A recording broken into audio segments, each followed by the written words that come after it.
Right. YCP నేత మాజీ మంత్రి కన్నబాబు మీడియాతో మాట్లాడుతున్నారు. ఇప్పుడు ఆ లైవ్ చూద్దాం. చారిత్రాత్మకమైన అత్యంత ప్రాశస్తమైన తిరుమల తిరుపతిలో ఇలాంటి సంఘటన జరగడం మీకు సిగ్గు అనిపించట్లేదా? మీకు బాధ అనిపించట్లేదా? మీ వైఫల్యం కాదా?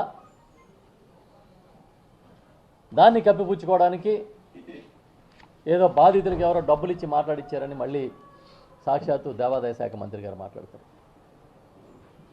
అంటే అక్కడ తొక్కిసలాట జరిగి జనం చనిపోయి కకావికలం అయిపోతే పరిస్థితులు క్షమాపణ చెప్పడానికి కూడా మీకు నోరు రాలే. నేను క్షమాపణ చెప్పాను మీరు చెప్పండి అని టీటీడీ చైర్మన్ బిఆర్ నాయుడు గారిని వాళ్ళ బృందాన్ని పవన్ కళ్యాణ్ గారు చెప్తే తెలుగు భాషలో నాకు నచ్చని పదం క్షమాపణ అన్నట్టుగా మాట్లాడాడు ఆయన.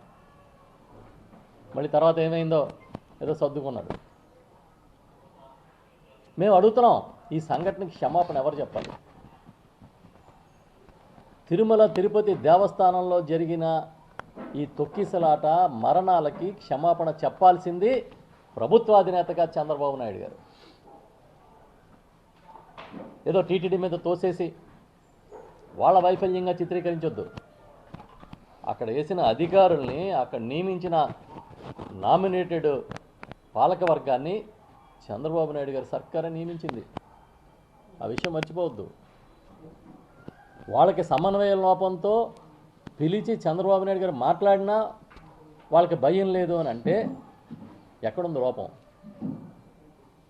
ఎక్కడుంది లోపం? మీరేసిన చైర్మన్ మీకన్నా బలవంతుడిగా కనపడి ఉండాలి. మీరేసిన అధికారులు మీ మాట వినకుండా ఉండాలి. అందుకు ఇలాంటి దుర్ఘటన జరిగినందుకు మీరు క్షమాపణ చెప్పండి. కానీ మీకు క్షమాపణలు చెప్పే అలవాటు లేదు. రాజమండ్రి పుష్కరాల్లో 28 మందో 29 మందో చనిపోతే ఆ రోజే మీరు క్షమాపణ చెప్పలే.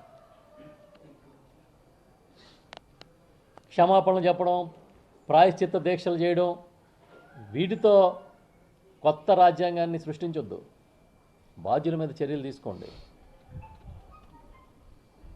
మీరు చేస్తే ఒక క్షమాపణతో పని అయిపోద్ది అనుకోకండి. ప్రక్షాళన చేయండి. రావడమే లడ్డు అన్నారు.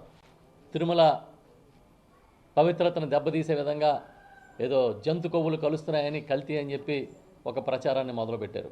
దేశం అంతా ఆశ్చర్యపోయింది, ఎంత నీచంగా రాజకీయం చేస్తారా అని.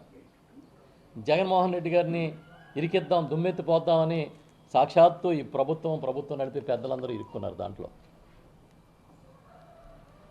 ప్రజలంతా చేవాట్లు పెట్టారు. ఇదేం పోయే కాలం వచ్చింది వీళ్ళకి, ఇలాంటి రాజకీయానికి ఇలాంటి దరిద్రాలని తెచ్చి అంటిస్తారా మీరు? ఎంత పవిత్రమైన వెంకటేశ్వర స్వామి ప్రసాదాన్ని కళ్ళకద్దుకుని చెప్పులు తీసి కళ్ళకద్దుకుని స్వీకరించే ప్రసాదాన్ని కూడా రాజకీయం చేస్తారా అని, అది మర్చిపోకముందే ఈ సంఘటన జరిగింది. దీన్ని బట్టి మీరు ఏం చెప్తారు?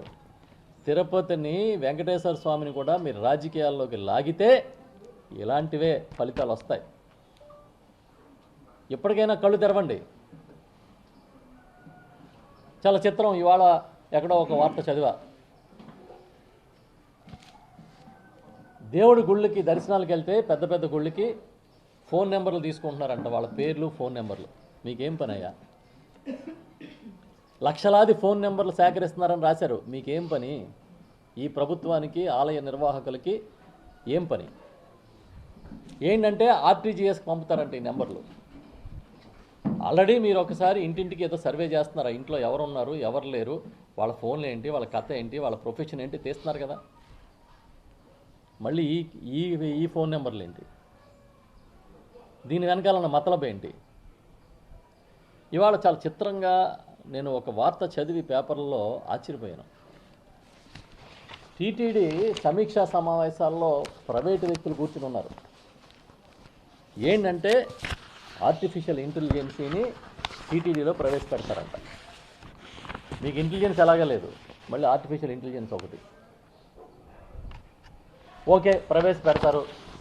దీనికోసం ఆర్టిఫిషియల్ ఇంటెలిజెన్స్ని ప్రవేశపెట్టడానికి టీటీడీ నిర్ణయించింది. దానికి సంబంధించి ఇదిగో నోటిఫికేషన్ ఇస్తున్నాం.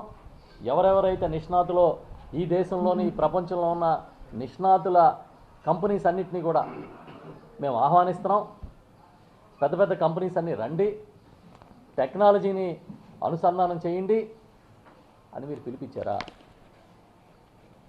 ఒక